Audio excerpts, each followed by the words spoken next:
We know that Labor's obsession with net zero means that they will justify anything in the name of cutting down emissions. You name it, they're on the case. And today we discovered that this also extends to our health sector. Yes, we're told that healthcare accounts for roughly 5% of global emissions, with most major developed countries committing to decarbonising the sector. Though details remain scarce as to how you'd pull this off, of course, because how on earth are you going to decarbonise a sector on which people rely literally not only for their quality of life, but to keep living? Well, that's not stopping the Labor government. We read in the Daily Telegraph today, the Albanese government has committed to releasing a healthcare system decarbonisation roadmap in 2025. But researchers have warned there are potentially hidden costs right through the healthcare supply chain. Yes, we can imagine so.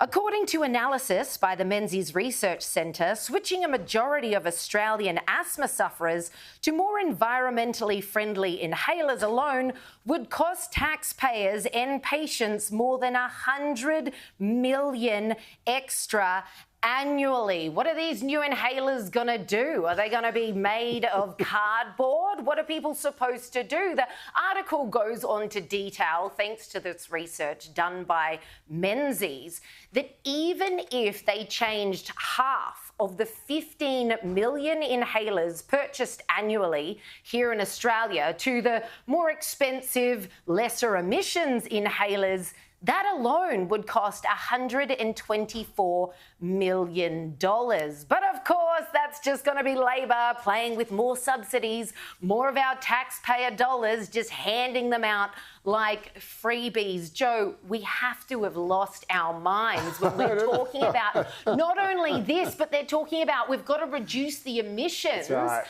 patients and doctors use up visiting each other. I think if there was any area that you were going to make exempt from carbon reduction targets, it would probably be life-saving medical care. I think maybe that's the one to say, you know what? We'll just focus on the cars. We'll just go with the EVs. We'll get a solar-powered plane. You doctors, you just do whatever it takes. You can just do it. I mean, paper straws are bad enough. Imagine a paper Ventolin. That's not going to... It's going to get pretty soggy. Come on, man. I think this is crazy. I think it is one of those things. I was reminded of an event I went to many, many years ago, and a very worthy event, fantastic event, about raising money for basically community housing and, extremely low-cost housing for people.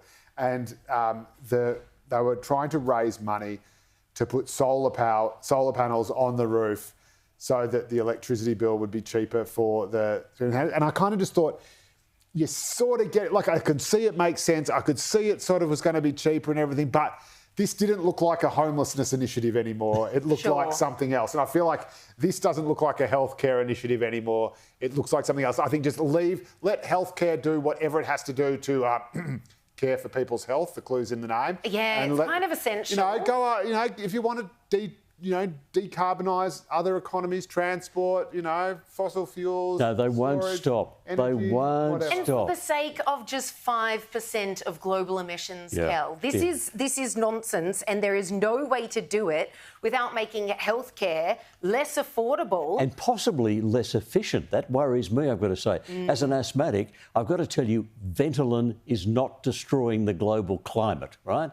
They're tiny little inhalers. You take minute little puffs and they'll find something which they think is fractionally better. My worry is it will be fractionally less efficient. So there'll be some asthmatics who'll be lying on their bed gasping, and people will be saying, no, it's all right. You're gasping, but you're good because you're saving the planet. You're a wonderful person.